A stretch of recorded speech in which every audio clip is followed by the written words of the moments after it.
Our second challenge was to find the relationship between concentration of a solution and density. To do this, we first prepared solutions of different concentrations using a stock solution and the dilution formula.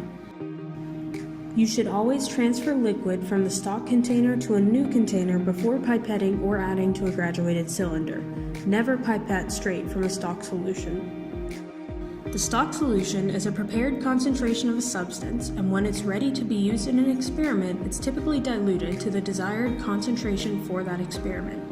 This is known as the dilution, and it is calculable based on the equation C1V1 equals C2V2, where C is concentration and V is volume. In practice, this would mean that the product of the concentration of the stock solution itself and volume drawn from the stock solution has to equal the product of the concentration of the final solution and the volume that it occupies. This reveals an inverse relationship between concentration and volume. As the concentration increases, the volume then must decrease and vice versa in order to maintain the equality. A given volume is drawn from the stock solution using a pipette and deposited in the flask. This transfer can be performed by pouring straight from the graduated cylinder to the container or by using a transfer pipette.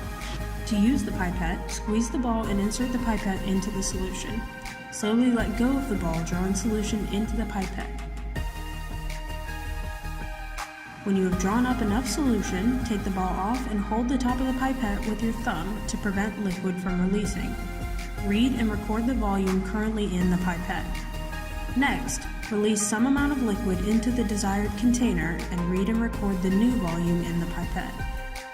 Here you can see a member of our group measuring the volume of a liquid in a pipette. They must take the volume from the base of the meniscus, not the top, to accurately measure the volume. The meniscus is the concave formation created at the surface of a liquid after being placed in a suitable container, usually one with a small radius. This effect is caused by adhesion, wherein the molecules within the liquid attach to the container more than each other. When taking volume measurements, make sure that you also estimate to one numerical place past the graduations on your instrument.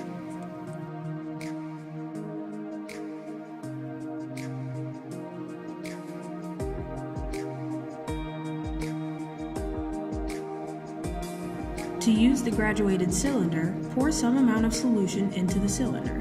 Read the volume at the meniscus and record it. Then, transfer some amount of liquid into your desired container and read and record the new volume in the graduated cylinder. Use the difference in your initial and final graduated cylinder volumes to determine how much liquid was transferred.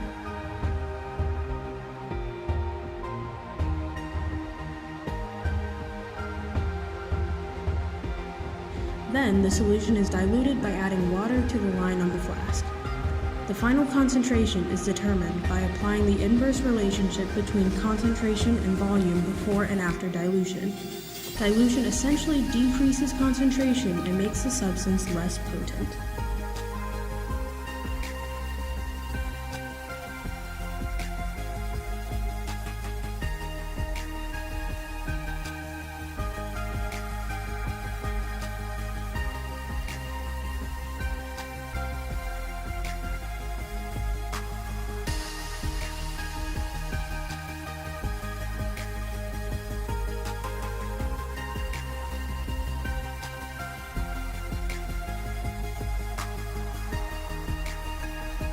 To find the mass of a sample of water, you must first tare the balance and record the mass of the beaker you will be using. Pour a known volume of liquid into this beaker and re-weigh, recording the new mass. Subtract the mass of the beaker from the final mass to determine the mass of the water. We then found the density of each solution using the same method as in Challenge 1. We then plotted the concentration and density of each sample on a graph, which generated an equation that we could use to represent the relationship between concentration and density.